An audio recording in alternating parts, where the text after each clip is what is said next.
राम राम मंडळी मित्रांनो, आज आपण घागरवाडा या ठिकाणी आमच्या काका आणि मावशीकडे आलेलो होतो।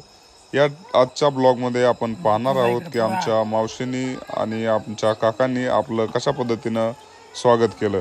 सगळ्यात महत्त्वाचं मित्रांनो, काकांनी पहिल्यांदा तर गोडे तेल घेतलं आणि गोडे तेल टाकलं त्यांच्या जे भुगुनं ठेवलं होतं मटणाची भाजी बनवण्यासाठी चुलीवर। त्याच्यामध्ये मित्रांनो थोडंसं टाकलं म्हणायला टाकलं काकांनी गोडे तेल।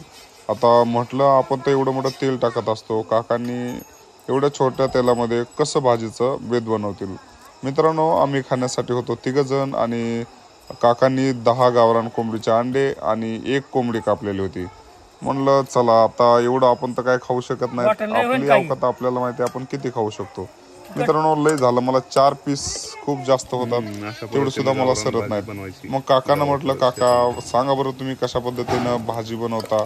काकांनी तर सुहाना मसाला स्पेशली माझ्यामुळे टाकलेला की काकांना वाटलं की बालाजीला थोडासा मसाला वगैरे टाकलेल्या भाज्या आवडतात। मावशी इकडं मस्तपैकी भाकरी थापत होती, गावरान बाजरीच्या चविष्ट भाकरी। आणि मावशी बघा मित्रांनो पदर डोक्यावर घेतलाय, त्याच्यानंतरच व्हिडिओला सामोरे गेली। मावशीला म्हणलं मावशी तू खूप छान दिसायलीस।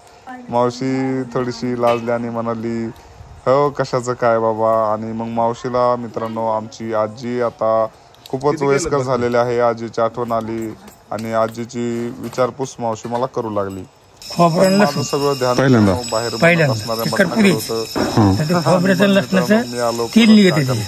अच्छा तुम्हाला आपण गावरान माणसं पुन्हा काही मसाला टाकला का त्याच्यामध्ये? त्यांचं मित्रांनो मसाला म्हणजे परंतु ज्यावेळेस त्यांनी खोबरं आणि टाकला त्याच्यामुळे टाकला नाही, गरज नाही। तुम्ही पाहू शकता आम्हाला गावरान मसाला जास्त पद्धतीचं थोडा टाकायचा वरून म्हणजे खरंच कमाल आहे। या लोकांना संपूर्ण माहिती आहे जुन्या माणसांना कशा पद्धतीनं कोणत्या गोष्टीचा काय इफेक्ट होतो। तुझी मटण खात नाही? खोबऱ्याचं तुझी तर मटण खाती त्यामध्ये मिक्स थोडा झाला काय मोठा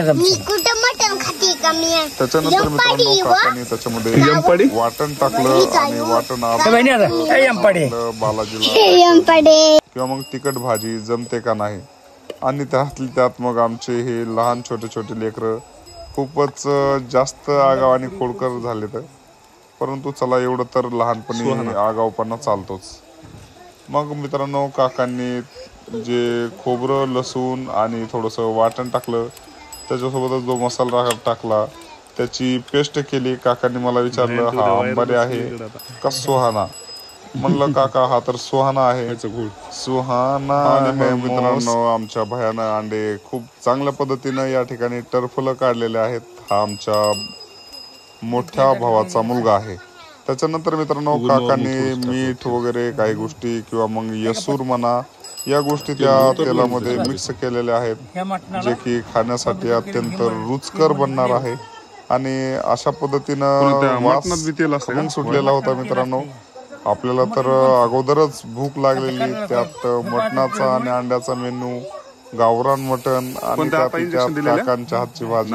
लहानपणी आम्ही ज्यावेळेस मावस भावाकडे यायचो त्यावेळेस मित्रांनो आम्हाला काका नेहमी अंड्याची भाजी खाऊ घालत असायचे, कारण की आपल्या इकडं रीतच आहे पाहुण्याच्या गावाकडे गेलं तर आपल्याला मटण वगैरे खायला भेटतं। आणि त्याच्यासाठी आपणही मित्रांनो 1-2 महिन्याला एखादी विजिट मारायचो काकांच्याकडे।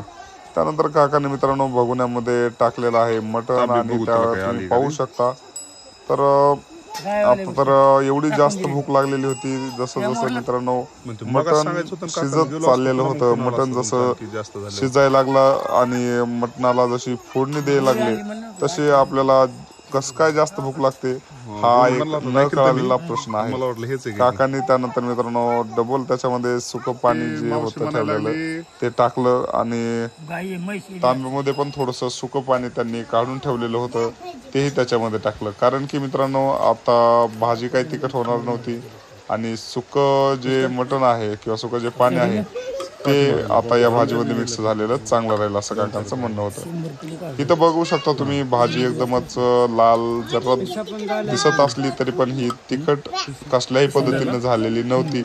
काकांनी कसलाही भेदभाव न करता मित्रांनो 3 हिस्से केले कोंबडीच्या मटणाचे परंतु मी म्हटलं मला काही जास्त मटण नको, कारण की मला जास्त मटण चालते नाही. मग काकांनी मित्रांनो त्या ठिकाणी मला एक तेवढे 4 पीस वाढले आणि त्याच्यानंतर मित्रांनो 3 अंडे आमच्या बाहेर त्यात ठेवले. खरं तर 3 अंडे खाणं एवढंच आपल्या पोटात